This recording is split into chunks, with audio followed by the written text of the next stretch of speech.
Right. Your question, mate. Here we go. Okay. Hello, everybody. My name is Rob, and tonight we have a special guest, Danny DeHeck, who is formerly of Elite Six Networking. How are you, Danny? Good. Thanks, Rob. Thanks for inviting me along. So, Danny has run a networking group of which I was a member of, but that ended around about 2 or 3 years ago. What we're going to talk about today is everything about network, pros, cons, why you would want to get into it, maybe why you wouldn't want to get into it, what the key learnings were, and coming from both the angle of whether you're a participant or whether you're actually running some kind of a networking event. And I'll just shut that off, the time being off to one side. So our first question, we'll get straight onto them, Danny. Why do you think people join networking groups? What's the big draw card? I think main reason that most people join a business networking group is they're hoping they're going to generate new business. In fact, I had a slogan that used to be generate new business, meet new people. Meet new people, generate new business. Excellent. And essentially, when you first got into networking, how long ago was that? And what was the one thing that you were looking for? I just wanted to build my network. I want to have businesses around me that I'd be able to use and recommend. I think that was the main interest about it. Was to be able to find people that I felt I could know, understand their business, and maybe learn from other people's businesses. Excellent. So it was, like you give your information, you get their information, and between you walk out and you are both smarter? Well, you'd hope so. Yeah, but definitely. There's a lot of information that gets shared in business networking meetings that you may not even tell your clients, maybe sometimes your wife or your husband if you're a lady, that you need people. Because a lot of the time you'll find couples, one couple will work a 9 to 5 job and the other partner will be working for themselves, so that sometimes don't feel like they can have a conversation with other like-minded business people. Excellent.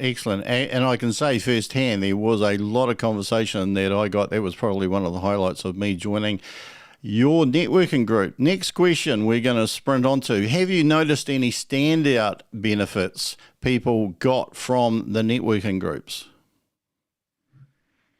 Well, I think they got to know people. I like to think of myself as the man about town, that I can walk down the street and bump into somebody I know, and I realise how big a network I've built myself. I love using my networking techniques to build relationships, have a listening ear, understand people's businesses, be more empathetic. So I think understanding how small businesses work, and they always say that, what's the saying they say is, when you work for yourself, you pick out what 12 hours a day you work. I know. Well, look, I can tell that I met a lot of people at your networking group, and of course yourself, and we're still talking, and I still talk with a lot of the other people that I met. So I've actually met a lot of personal friends out of the networking. I found it fantastic and invaluable listening to how people solved problems. Our next question is, can you give examples of how these groups actually run their meetings? So how did you run your meetings? It took a long time to get most of the meetings are an hour long. They either some of the companies have a breakfast. We used to have a cup of coffee. So to have a venue that would allow us to just go there free of charge and pay for the venue by having a cup of coffee in the morning, it normally meant that it took 10, 15 minutes before we got the meeting underway.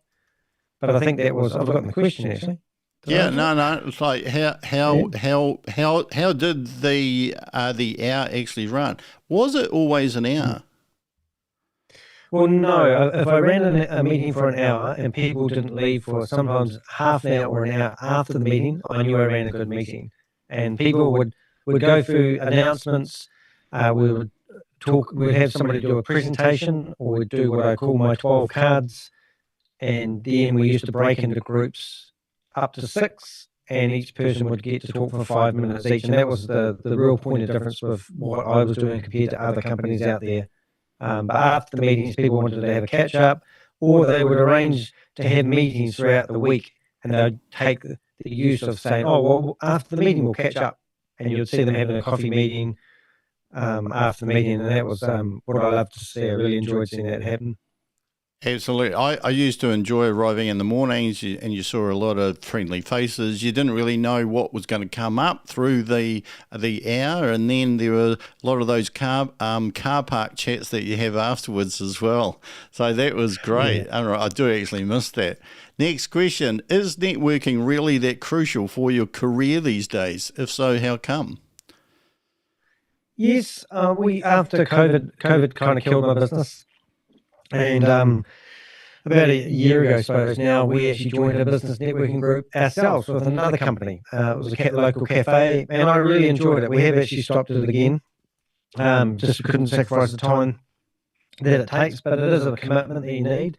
So a lot of people who are starting out don't know if they need an accountant, whether they need a lawyer to be involved, whether they need to set themselves up as a business. So you get a lot of that free advice that you would get when setting up your business. So once your business is established, you might think you don't need it anymore, but most people do stay around. But that was not quite true, actually. There used to be a life expectancy of most people. What was the life expectancy? By life expectancy, you mean how long the average person would actually stay in a networking group?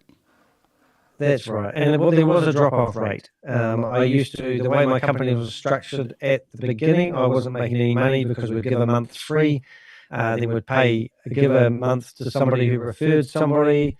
And at the end of the day, I worked out once that I was only making a few dollars from each person that come and go. So I had to change my whole systems and processes so that I gave people incentives to feel like they're part of the group. That there was a good synergy in all the groups. I had, I think, 12 different groups at one stage, and every single one of them had a different synergy. So when I had somebody new coming along, I would literally be trying to find the right group for them so they fitted in well, and then they would stay, and all my grooming at the start would not just be thrown out the window because they went for a couple of meetings and then decided it wasn't for them and they went off. So you tried to match what the needs were of any person coming in to what you already knew of the existing groups, and roughly how long would a person stay on average? Well, it used to be about 3.5 months, and then they think they've done it, they've got bored. So after I finished, I did actually get most people staying for about 6 months. But then I got my diehards when I tried to kill my business networking company at the end. I couldn't get rid of 12 members, because it was part of their routine. I think I carried it on a little bit too long, and people, didn't want to give it up. And like you just said, you miss it. I miss it as well. I really did enjoy it. I was good at it. I knew how it worked. I was a good talker. That's all part of being part of a good networker, really, a good listener. Oh, I concur. I was always really surprised at how many people you could actually bring in to meetings. And I know in other organisations, it's quite hard to get people in, but you got a lot of people in and a lot of people did stay. And of course, some people stayed a very, very long time. What's better, face-to-face or connecting online? Definitely face-to-face. I'm a digital nomad and I love technology, and that's why I'm podcasting now, because I tried to, when COVID was happening, to run it over Zoom, and people just, I couldn't keep running the meetings. People would be on their phones doing their emails, listening in, and trying to keep the engagement going was just impossible. But when you're meeting face-to-face, you could definitely be engaged with people, and there's nothing more exciting than getting together, having a cup of coffee with your friends and a few laughs, and hugging a few people, and that was all part of it, really. I was a good hugger. I miss it already. I wish we had a few more people on here. But next question, have you got any cool tricks or tips from these groups that surprised you, the things that you learnt over the years? Well, people used to ring me up and they used to say they'd like to come on to my business networking, and they'd ask me what group had the most people. So I used to say, look, for the first meeting, I'll get together with you. It'll just be you and me. And they'd say, just the two of us. And I go, yes, that's right. And then I say, well, if I get to know you and understand your business, I'll become a walking billboard for you. And just, to let you know, I talk to 300 or 400 people a week.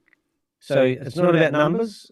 And I think once people understand that, they go, oh, yeah. But they all think that they can go to a business networking event, hand out a few business cards, and those people will use their product or service. And I used to always say to everyone in the group, just about every meeting, that, you don't have to do business with people in the room. In fact, I'd rather you didn't. Put your business cards away, get to know each other, build relationships, and share your experience, knowledge, and skills.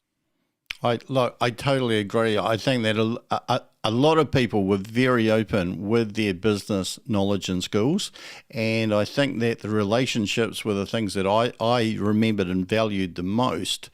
But also because it got me thinking about my business, listening to other people talk about theirs and the problems that they had and the solutions. Next question. Ever skipped out on networking events? Why and what did you miss out on? So I guess this question would be, what do you miss by not doing networking right now? It's just we used to run our meetings every week, and then people would say, oh, why don't you just do it every fortnight? And because if you miss one meeting, you're actually going to miss the meeting for a month. And the things that would happen on a weekly basis, if somebody wasn't there, and then all of a sudden somebody came along, they needed somebody who could do this, then you'd say, oh, Jim, he's not here. And, you'd miss an opportunity. Yeah. And I think every single business should build it into their weekly routine to have a morning that you give back to yourself or you give back to your business. It's not rocket science. I love that. I'm actually taking some notes here at the moment, and I'm going to write that one down specifically. A morning that you take or you give to yourself for your business. I do actually particularly like that one because I know that many of us who work for ourselves can get really busy being busy, and sometimes you keep on doing the same things just because that's what you used to. But one of the things that I used to love about networking is that you actually took time out of your business to work on your business or focus on your business. Next question. We're flying along here. Imagine if networking events disappeared. What do you think would take up the slack? What would you do instead of business networking? Well, you can join. There is other forms of business networking, and I used to do about 15 different other events a week. So in total, I used to run, I don't know, around about 8 meetings myself for my business networking, and then I got involved in things like Rotary. I got involved in social clubs. I was organising dinners. I was going to quiz nights, and you could even be part of a running club. And you can do other forms of business networking, because I like being that guy with somebody would say, oh, Danny might know somebody. And people would challenge me and say, do you know anyone that does blah? Like, I need some new curtains at home. They go, oh, funny enough, I do. I know a guy that hangs curtains for a living. He'll know somebody. And then I'd ring him up and go, g'day, Jason, how you doing? I wonder if you know anyone that would come around and measure up curtains that will look after a friend of mine. And that's what I think. So there's other forms of ways of networking, but I think the cream of the cream was really important that you were loyal. And if somebody doesn't turn up at a business networking group every week, then would you recommend them? So you need to sort of find people that will actually are committed and can be regular, and it shows you what type of person you are. So I think that was the real important thing. All the other activities you can miss if you can't make it, but when it comes to regularity, being on time, the way you dress, the way you talk. I mean, if somebody comes to a business meeting and they swore, it used to stand out like a sore thumb. So you're sort of like on show, and it's a way to show people what type of business person you are. I totally get that. I do know that it was a great way to actually get to meet people, not only around the table, but also, as we were saying, before the meeting, after the meeting. So some people put on their business face, if you like, and then they kind of relax and you get to know both sides of people. I thought that was fantastic. but it's also, as you say, it's a probably business networking for me. I just wrote down a note there. It's a great excuse to get out and meet people. You know, like you don't have to have an excuse to go anywhere. You can just say, I'm going networking. And so you're at a group that is all there for a common purpose. To meet everybody, even if you wanted to just meet anybody and you don't really care about business, it would still probably work. Yeah. Next question. Yeah. How has Facebook, LinkedIn, and other social media stuff changed networking, or has it? No, I don't think it has. I mean, I used to tell people I'm a social media junkie. I've got like 7,500 people on my LinkedIn. And at one stage, I probably had 15 to 20 Facebook pages, but you can't beat that. You connect with people with technology. Didn't used to like business cards. Oh, look, I've got my cards here with me, funny enough. This was not planned, but this used to be my business card. And it used to have a name, a question on the back of it. And I had 120 cards. And on the front, I did actually have, I think that's upside down, I did actually have my name and phone number, but I didn't want to do business cards because I used to hate them. So what I used to do is actually send somebody a text, or I have a digital business card, and I'd say, oh, I've got my business card, and I'd send them a text. That way I'd guarantee get their phone number, and I'd put their name and even take a photo of them in real time. And at one stage, I had an app that was owned by, it was scannable, and I think it was owned by Evernote. And you could basically scan somebody's business card, and then I'd hand their business card back to them. And they used to kind of get a bit insulted by that. But I used to love using technology to build a database on my phone, and I got up to 12,000 contacts on my phone at one stage. Wow! To the point it was staying on my phone. No, I can visualize you doing that, and I think the good thing is that sometimes we have that brief meeting with a person, but if you're actually taking a photo of them, taking a photo of their business card, you've got everything you need, and you can just flick through your images later and reacquaint yourself, or even show that to someone else. One of the things that I have got from you is actually recommending people. I know how to do that, but because I've met the people and I feel that I know the people, I feel better recommending them. Next question. Do you think networking mixes up your work and personal life? How? Well, I think one of my 12 things that I read out, which I did have to you, was I used to every week read out a mission statement. And one of them was, to build relationships, friendships, and create synergies where you could look for ways to work together with people. And I think you used to always stop when I used to say relationships, because everyone would say, oh, yeah, it's all about relationships. And I go, no, it's all about friendships, having friends in business. And then look for ways where you can work together with people, form partnerships with people in some which way or form. And like there might be a florist in the group, and then you might think, well, actually, wouldn't it be, instead of at Christmas time, maybe we could use the florist for our Christmas gifts, rather than, we had a lady who used to sell chocolates, and they were gorgeous chocolates. So we used to do gifts of chocolates. At the end of the year, I used to buy a whole lot of the chocolates, and she used to show off what she was doing to the people. We just look for ways that we could work together. There was a lady that used to sell children's clothing. So then we knew that her clientele wasn't mum and dad, it was actually grandma and grandpa.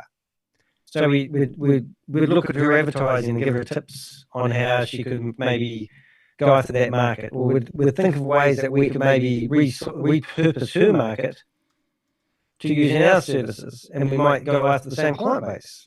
So you just come up with great ways to actually think, oh yeah, we can work together with that. We might be selling completely different products, but let's see if we can help each other build our businesses.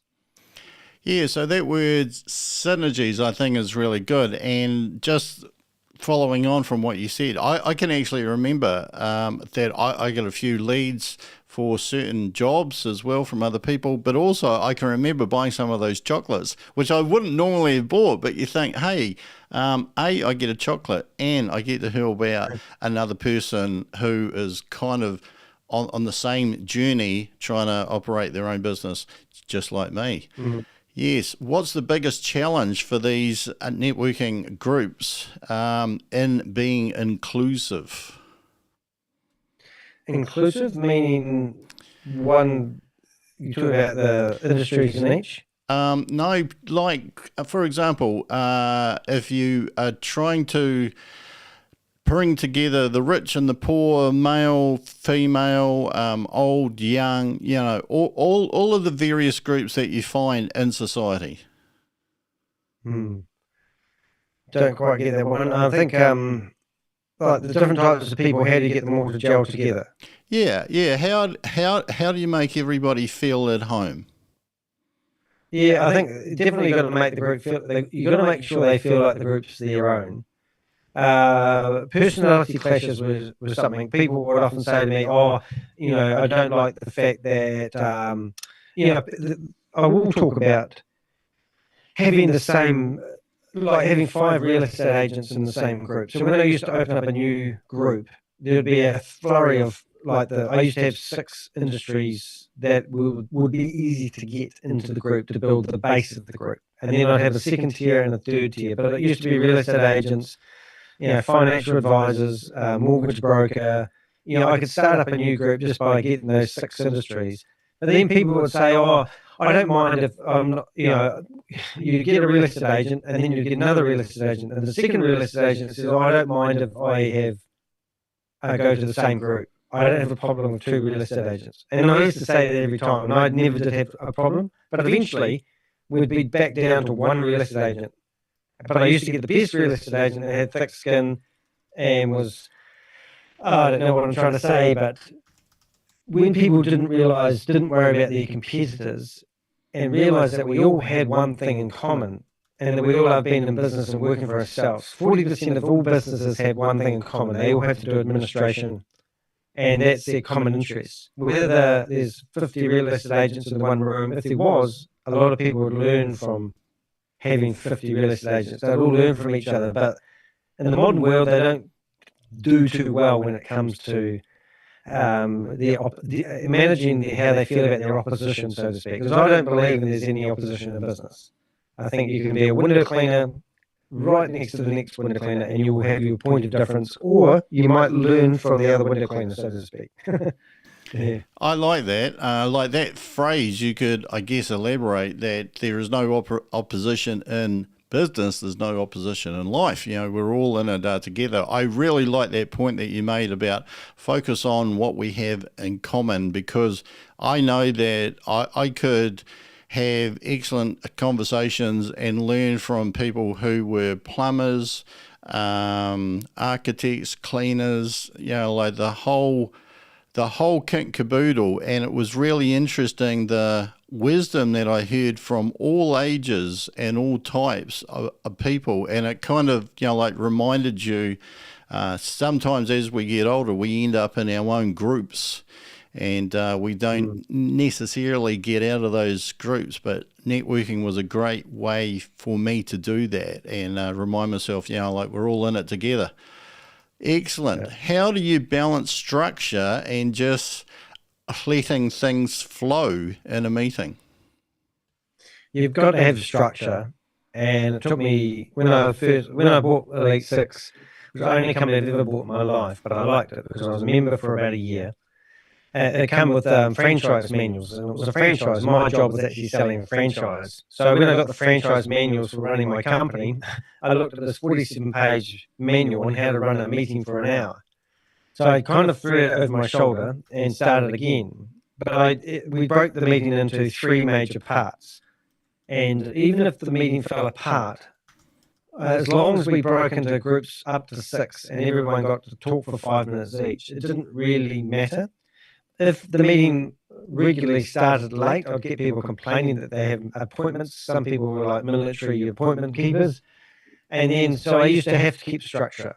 And that was my job. So even though it was a relaxed, pretty easygoing atmosphere that we used to have, I used to always be having my eye on the clock. And if somebody was doing a presentation and they decided they would steal a half an hour presentation instead of a 15-minute one, which was the allotted time, you had to come up with ways to manage that. And I think that's what I did well.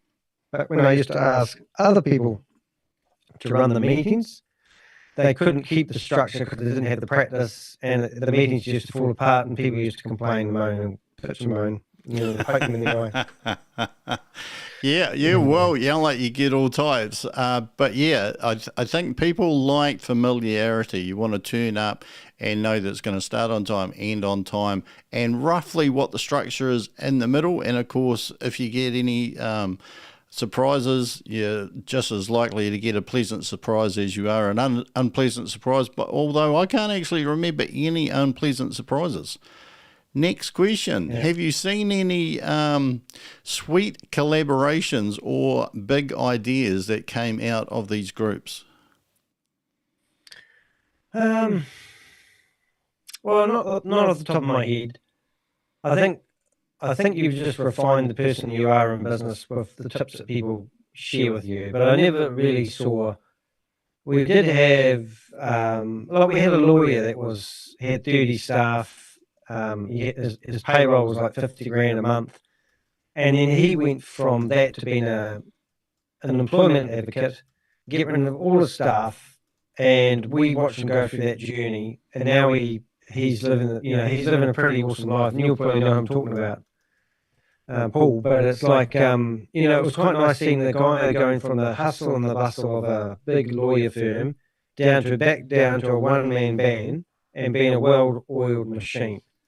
And I think that's what we would often look at people. One lady come to us once, she was selling wine and she was getting 10% every time she sold wine. She was traveling all over New Zealand, and we said, "Are you making any money?" And she goes, "Oh, yeah. And I said, "No, are you making any money? Because the way your business is structured doesn't make sense to me."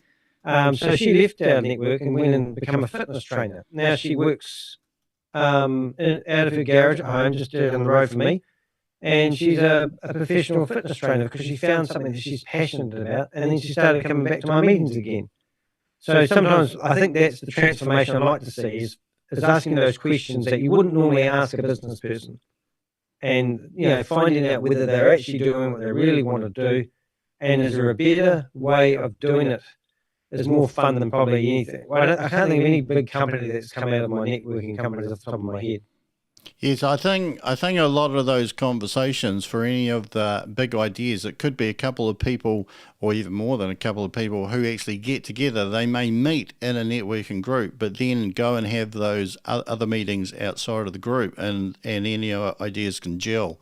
Because I know that I did work with a few other people on some ideas, and one of the things that I learned is that some people are so knowledgeable, I found it very difficult to have a conversation with them. But I took heart from the fact that I actually knew these people and respected them and liked them and didn't feel stupid by asking them really stupid questions, because they knew me and they had the patience to see me through, so to speak. Next question. How do these groups hook in younger people or new folk?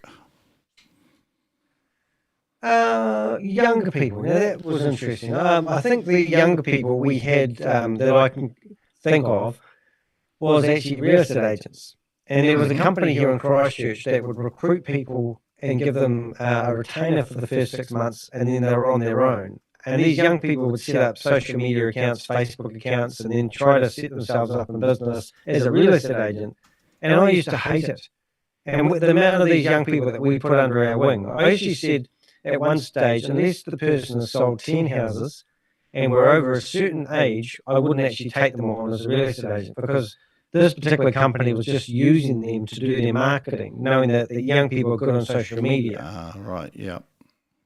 Yep. So then we'd find those young people that we did let in, and we'd say, "This ain't the business for you. Real estate is all about not what you know, it's who you know. And you don't know many people because you're friggin' 22 years of age." So, and then we'd say to them, "What are you passionate about? What could you do potentially instead?"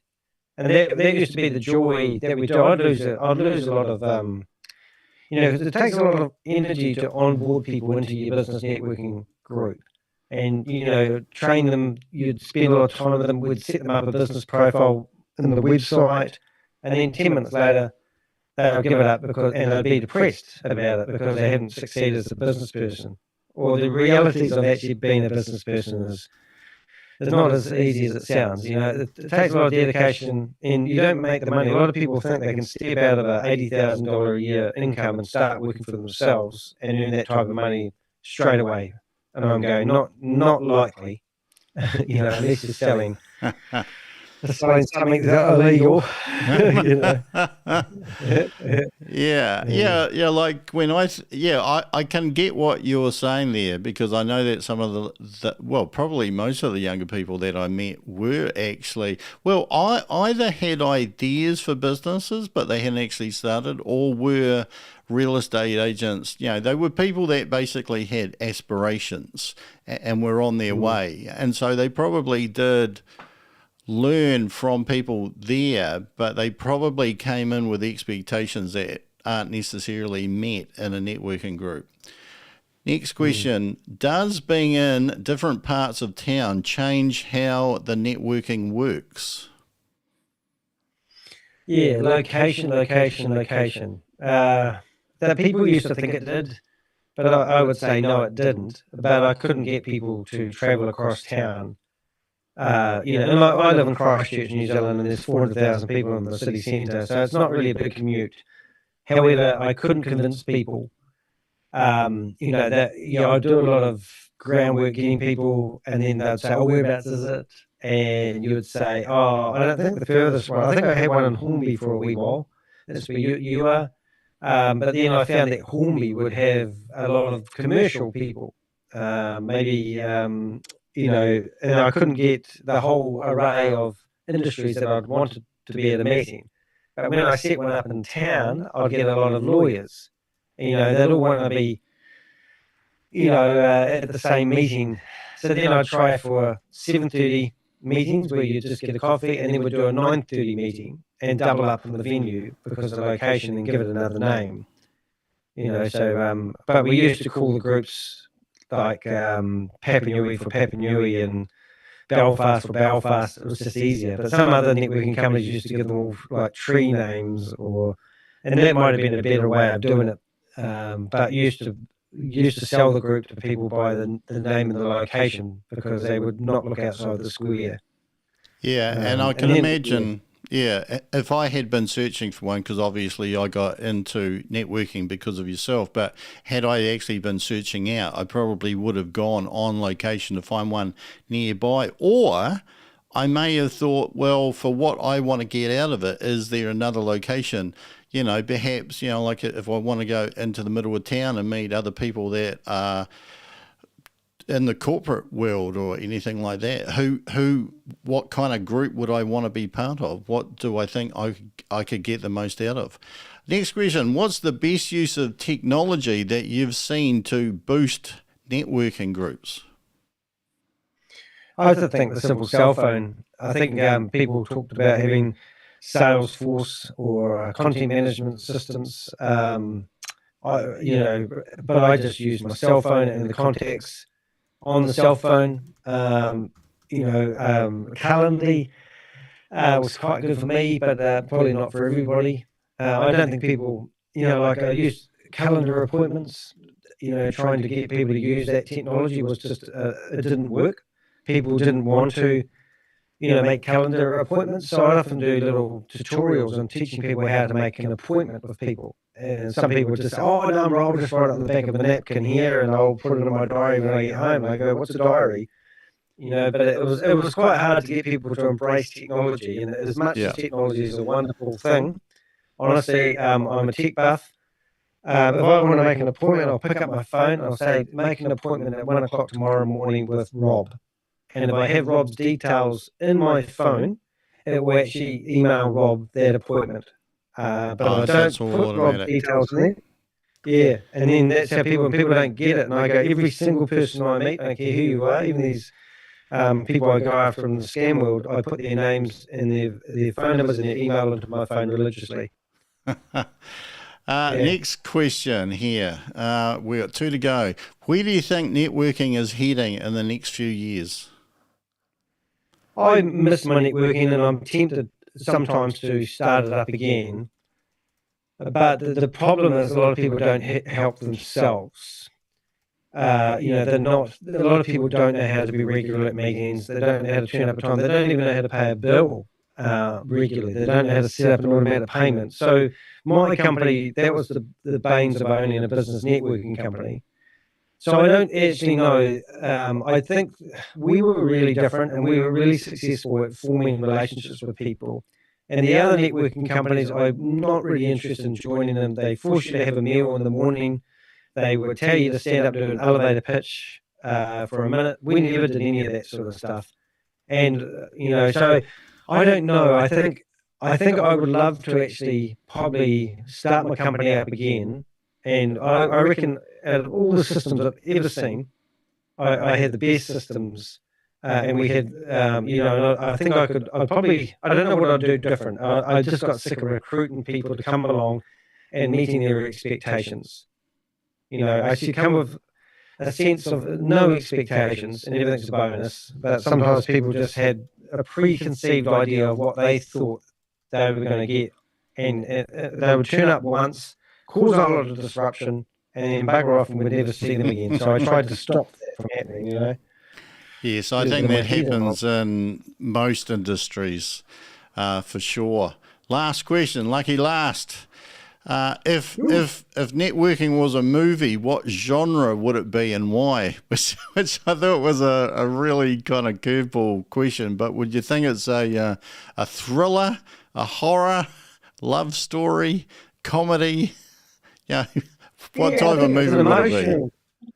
Well, emotional. I mean, a lot of people. I remember a lady turned up at the business networking meeting first time, and she just burst into tears. And everyone rallied around to see what she was about. And then she talked about that for years. She said it was just what I needed at the time. I needed someone to listen to me, to understand what I was going through. And she was having a bad day. She finished up being my girlfriend for a year or so, actually, funny enough. But at the time. But I mean, she always talked back about her first time at business networking, about what her business networking groups meant to her. And it was really quite good. So I think Mills and Boons.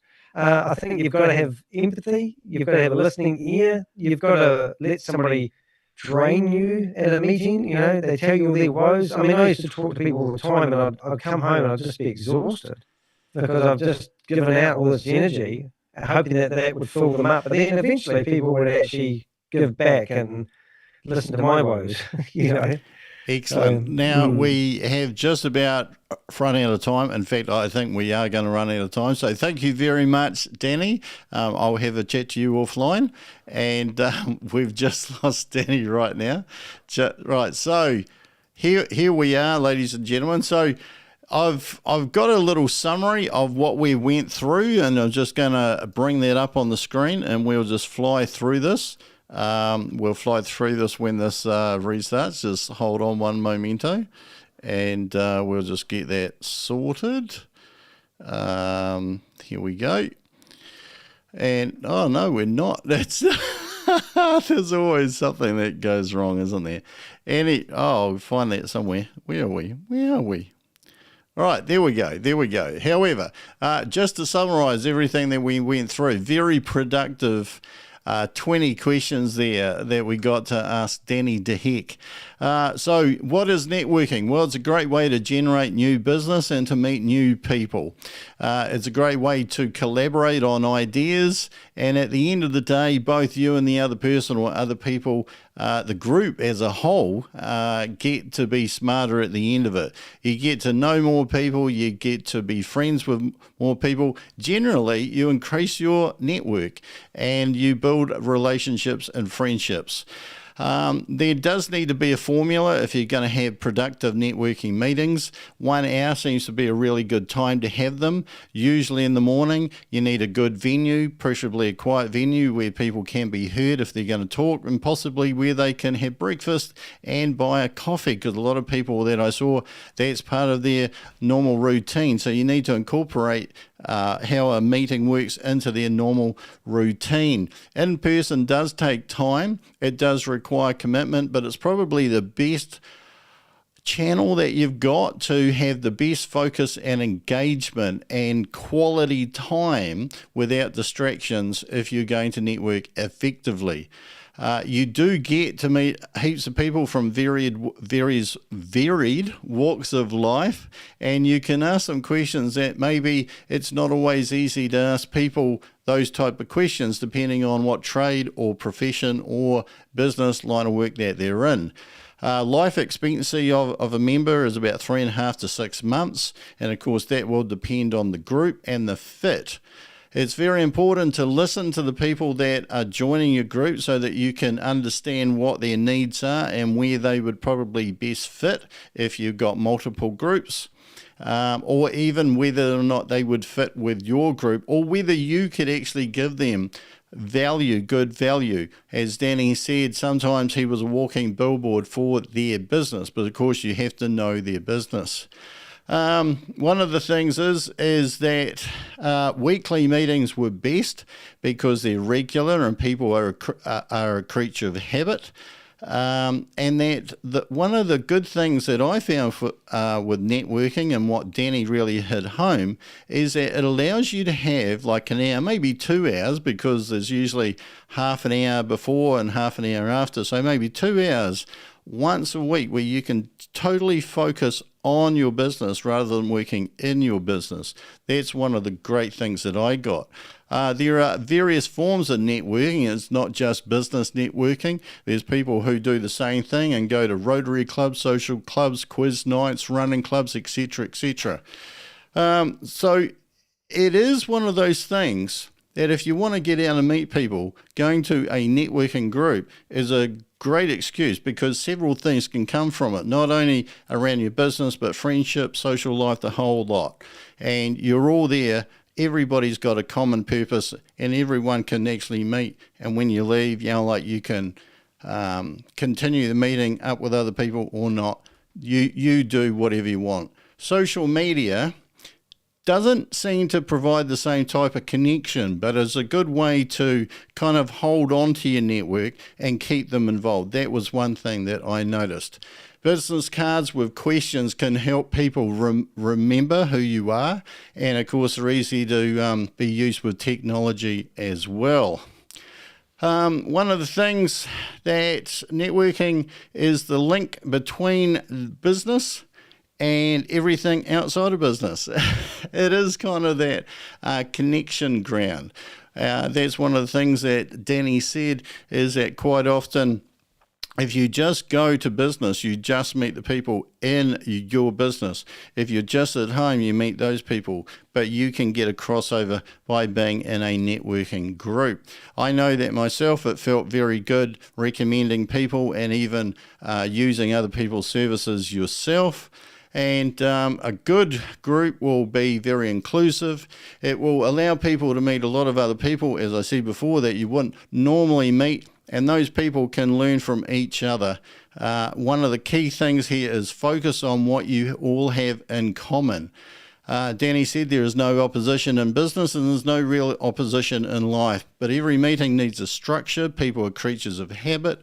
They like to know when it's going to start, when it's going to finish, and inside of structure, all of that spontaneity and magic can happen. That's one of the things about ideas, is that sometimes you meet people who know information that complements yours. So you can kind of fit together like the pieces of a jigsaw. You can take heart and be inspired by other people's success. And you can also meet, as I say, a lot of people that you wouldn't normally meet, of all ages, all types, all nationalities even as well. That's another great thing. There is a bit of an investment when you onboard people, but that helps everybody to make sure that you're getting the right fit for your group. And maybe some people would be better off going to another networking group that can provide something that maybe your group can't. Location, location, location. It's always important. Nobody wants to travel a long way to get to a networking group. They want to fit it in with their schedule, but sometimes you can use location to meet those types of people that you want to be around more. As they say, what do you say? sometimes your social circle is one of the biggest influences on your success. Mobile phones are probably the best and easiest technology to use, and you can schedule meetings. But be aware that not everybody is as motivated as organised as you'd like. That can be one of the frustrations, particularly if you're running a group. So get to know those people and set expectations, maybe under promise, over deliver, and then everybody is on the same page. Thanks for listening. Hope you got a little bit of video. Hope you got a little bit of value from this interview. Thank you very much to Danny DeHeck of Elite 6, or formerly of Elite 6, but he may be starting Elite 6 up again one day, 1 month, 1 year, who knows. But until next time, happy networking, happy business running, and